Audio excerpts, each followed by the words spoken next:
पर उस तथ्य को समझ रहे हैं कि बहुत से लोग कहते हैं सर जेपी पावर का क्या होगा, जेपी पावर का बहुत ऊपर तक जाएगा। देखो सर, हाल ही के दिनों में अगर तेजी आई तो वो न्यूज़ बेस आएगी। क्यों आएगी? क्योंकि अगर जेपी पावर के अंदर कोई चीज़ हमारे सामने हो जाए तो वो हमें अलर्ट करती है, मतलब हमें एक सतर्कता की ओर मोड़ती है कि आगे भी कुछ ऐसी कंपनियां हैं या कुछ अलग अलग नीति। अगर हम जेपी पावर को समझें, क्योंकि लोग जेपी पावर में सोच रहे हैं सर बहुत अच्छी नीतियां या बेकार नीतियां हैं, पर एक फैक्ट समझो कि अगर हम जेपी पावर के अंदर से, जेपी सेट तो आपको पता ही है दिवालिया प्रक्रिया से गुजर रही है, उसके लिए बोलियां लग रही हैं और वेदांता जो है सबसे आगे आ रहा है, और उसके अंदर भी एक न्यूज़ निकल कर आई।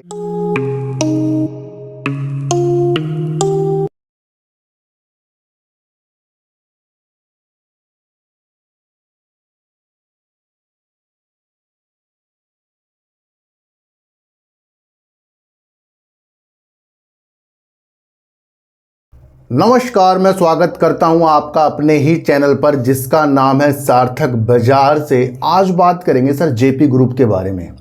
देखो सर, जेपी ग्रुप के अंदर से जेपी सेट तो आपको पता ही है दिवालिया प्रक्रिया से गुजर रही है, उसके लिए बोलियां लग रही हैं और वेदांता जो है सबसे आगे आ रहा है, और उसके अंदर भी एक न्यूज़ निकल कर आई है जहाँ वेदांता को सीसीआई की भी मंजूरी अब मिल गई है।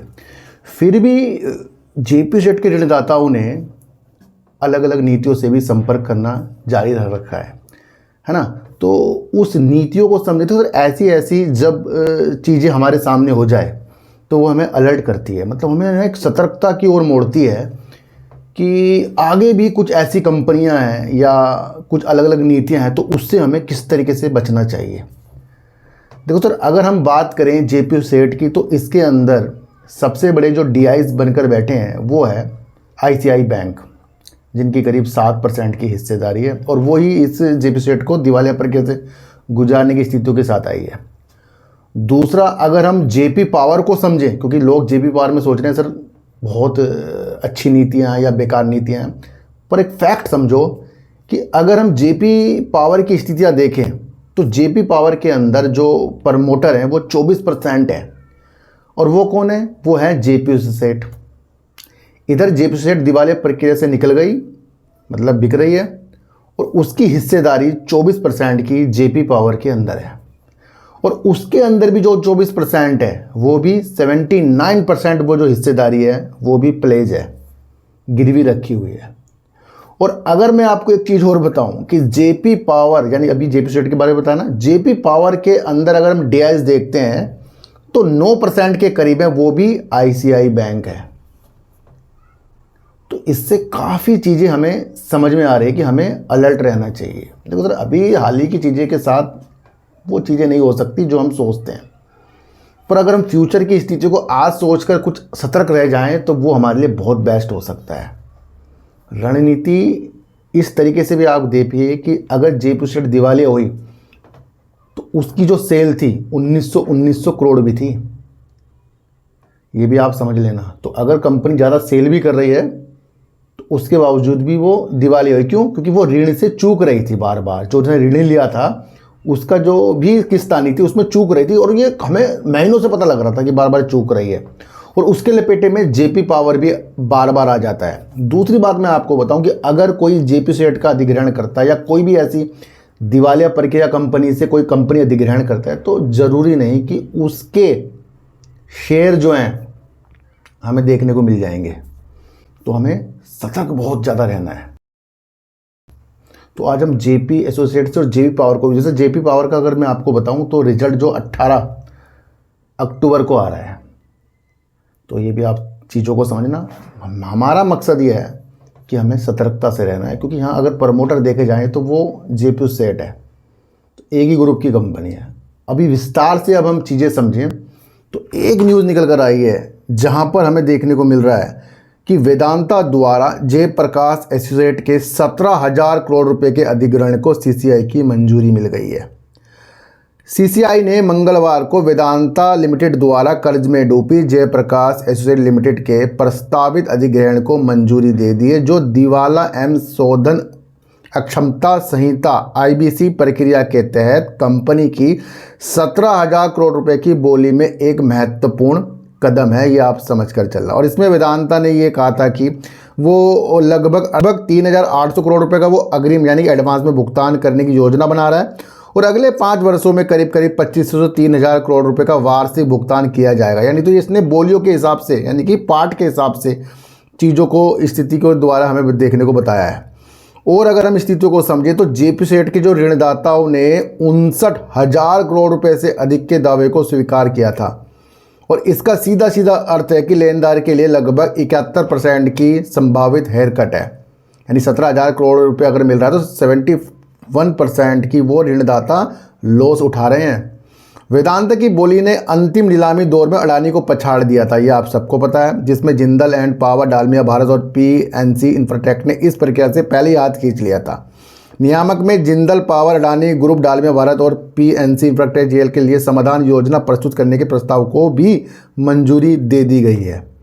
और अगर हम स्थिति को और समझे तो जयप्रकाश गौड़ द्वारा 1979 में स्थापित जेपी एसोसिएट ने बिजली, सीमेंट और रियल एस्टेट के क्षेत्र में विविधता लाई थी, लेकिन 2000 के दशक में क्या दिखा रहा है, ऋण आधारित विस्तार के बाद ये अत्यधिक ऋणग्रस्त हो गई। उसने 2008 से ऋणों पर चूक शुरू कर दी और जून 2024 में इसे दिवालिया कार्यवाही में डाल दिया गया है ना। तो ये सारी स्थितियां हैं जहां पर आपको देखने को मिल रहा है। उसके बाद कई रेटिंग एजेंसी ने, कई विश्लेषकों ने वेदांता के ये कदम को निगेटिव बताया और वेदांता रिसोर्सेज और वेदांता की जो क्रेडिट रेटिंग होती है उसे भी नेगेटिव की स्थितियों के सामने हमारे सामने प्रस्तुत किया। यानी कि विश्लेषकों को लग रहा है कि दिवालिया कंपनी को खरीदना वेदांता के लिए हानिकारक है।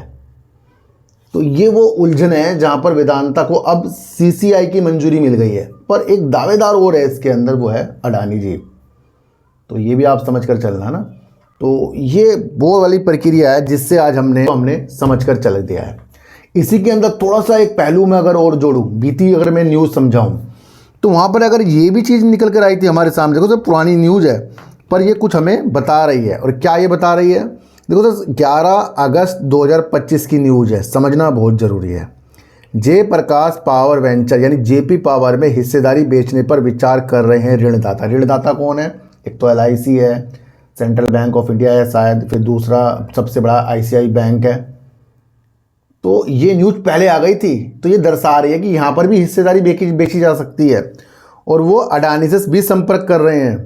तो ये पुरानी न्यूज़ है पर ये बहुत कुछ कह रही है, क्योंकि जेपी एसोसिएट के पास वर्तमान में जेपी पावर में 24% की हिस्सेदारी है।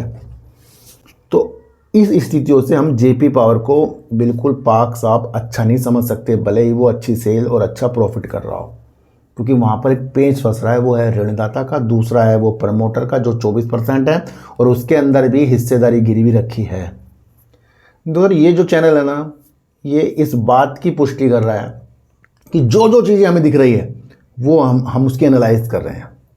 हम वो एनालाइज नहीं कर रहे हैं कि मैं बता दूं कि ये टॉप पे जाएगा शेयर या गिर जाएगा, हम उसकी एनालाइज बिल्कुल नहीं कर रहे हैं, पर उस तथ्य को समझ रहे हैं कि बहुत से लोग कहते हैं सर जेपी पावर का क्या होगा, जेपी पावर का बहुत ऊपर तक जाएगा। देखो सर हाल ही के दिनों में अगर तेजी आई तो वो न्यूज़ बेस आएगी। क्यों आएगी, क्योंकि अगर जेपी पावर के अंदर से कोई हिस्सेदारी बिक रही है, कोई बड़ा प्लेयर खरीद रहा है तो तेजी आ जाएगी और बाद में फिर वो चीज़ें ना हुई जो होने वाली हैं, यानी कि फिर इसके भी दिवालिया प्रक्रिया से चीज़ें हो जाएं। तो बहुत कुछ सोच कर आपको समझ कर चलना पड़ेगा, क्योंकि इसके अंदर भी ऋणदाता जो हैं वो ही हैं जो आपको जेपी शेयर में देखने को मिले थे। और वहाँ ये न्यूज़ भी है कि वो इसको स्थितियों को साथ भी देख रहे हैं। तो मैं आज आपको वो स्थितियाँ बता रहा हूँ जिसे हमें समझना बहुत जरूरी।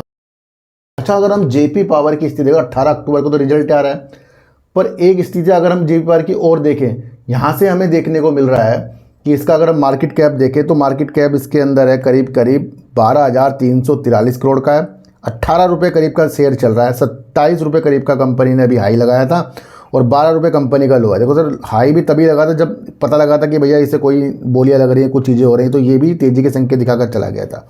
बाद में वो चीज़ें निगेटिव हमें देखने को मिला। अच्छा, ये आपके लिए पॉइंट है कि अगर 24% की हिस्सेदारी प्रमोटर की है तो उसके अंदर से 79.2% हिस्सेदारी क्या है, वो होल्डिंग जो है गिरवी रखी हुई है। तो ये इंपॉर्टेंट पार्ट है। पिछली सेल के पास नहीं जाएंगे, क्योंकि अगर हम स्थितियों को देखें तो सितंबर 2024 से कंपनी सेल अच्छी कर रही है और जून 2025 में कंपनी ने 1583 करोड़ का 18 अक्टूबर को कंपनी का रिजल्ट आ रहा है और कंपनी का प्रॉफिट भी इस बार बढ़ा है जो 278 करोड़ का है। तो यहाँ कंपनी सेल सब कुछ अच्छी कर रही है। रिजर्व की अगर हम बात करें, कंपनी के पास रिजर्व है जो 5428 करोड़ का है, उधार कंपनी में 3778 करोड़ का है। और अगर हम कैश फ्लो की बात करें तो कंपनी का वो भी पॉजिटिव देखने को मिल रहा है। दूसरे प्रमोटर कितने हैं? 24%। और कौन है ये हैं जेपी एसोसिएट हैं इसके अंदर। और एफआईज इसके अंदर कितने हैं? 6.34% है। डीआईज 17.19% है। और अगर हम डीआईज में समझें तो 9.97% आईसीआई बैंक लिमिटेड इसके अंदर हिस्सेदारी लेकर बैठा है। और सेंट्रल और कैनरा बैंक मैंने आपको पहले सेंट्रल बैंक बताया तो वो नहीं है। कैनरा बैंक जो है 2.44% की हिस्सेदारी बैठा है। लगभग लाइफ आईसी जो है 1.36% की हिस्सेदारी लेकर बैठी है। और सबसे महत्वपूर्ण पार्ट यहाँ देखिए, यहाँ पर है 52.48% की पब्लिक। तो पब्लिक के पास ज़्यादा माल है और 24% में से भी हिस्सेदारी गिरी हुई है। और डीआईएस अपने ऋणदाता वही हैं जो जेपी सेठ के साथ थे, जो आईसीआई बैंक आपको देखने को मिल रहा है, जो दिवालिया प्रक्रिया से गुजार दिया था जेपी सेठ को। और बहुत कुछ समझने का मौका मिला आज आपको इस वीडियो से। ये मत समझना कि ये कुछ ऐसी वीडियो है, इससे आपको अपने को सतर्क रहना और अपने का फ़ायदा उठाना, यानी मौके का फ़ायदा उठाना और अपनी स्थिति को बहुत अच्छे तरीके से कुछ अच्छी अच्छी चीज़ों के साथ लगाना है। ये सारी रूपरेखा जो है स्किनर में है, न्यूज में है और न्यूज के द्वारा मैंने आपका उसका अध्ययन कराया है ना। तो यहाँ कोई इसकी प्रक्रिया नहीं से खरीदना में बेचना है। वो सारी चीज़ें मैंने आपको बताई कि अगर कुछ चीज़ें किसी चीज़ से साथ जुड़ती हैं तो न्यूज बेस भागेगा, न्यूज बेस गिरेगा। पर हमें थोड़ा सा समझ कर रहना है, क्योंकि सारी स्थितियाँ एकदम से भी नहीं होगी, आप समझना, धीरे धीरे आगे भी हो सकती है कि क्या भैया आगे क्या प्लान है इसके अंदर। पहला हिस्सेदारी तो ये है कि पहले जेपी सेठ का अधिग्रहण करेगा कौन, क्योंकि सीसीआई से मंजूरी तो वेदांता को मिल चुकी है और वेदांता के लिए जो रेटिंग है वो नेगेटिव विश्लेषक कर रहे हैं। दूसरा, अडानी भी चीज़ों के साथ आगे हैं। तो ये देखने का मौका है कि अब ये पूर्णतः किस तरीके से चीज़ों के साथ जाती है, तो वो हमें समझ कर चलना पड़ेगा। आज की वीडियो से आपको क्या समझ में आएगा और मुझे ज़रूर बताना। तो किसी को भी खरीदने बेचने की नीतियाँ मेरे चैनल पर नहीं है। मेरा कोई टेलीग्राम, कोई व्हाट्सएप ग्रुप नहीं है और ना ही आज तक मैंने बनाया है। तो सर सच्ची वीडियो देखिए, अच्छी वीडियो देखिए, समझ कर देखिए, चीटी काटे दीजिए, गाय को रोटी दीजिए और अपने बच्चों को ज़्यादा से ज़्यादा प्यार कीजिए, क्योंकि बच्चे ही आपकी मासूमियत से किस्मत पलटेंगे। तो फिर मिलेंगे आपसे नई वीडियो के साथ, जब तक के लिए नमस्कार।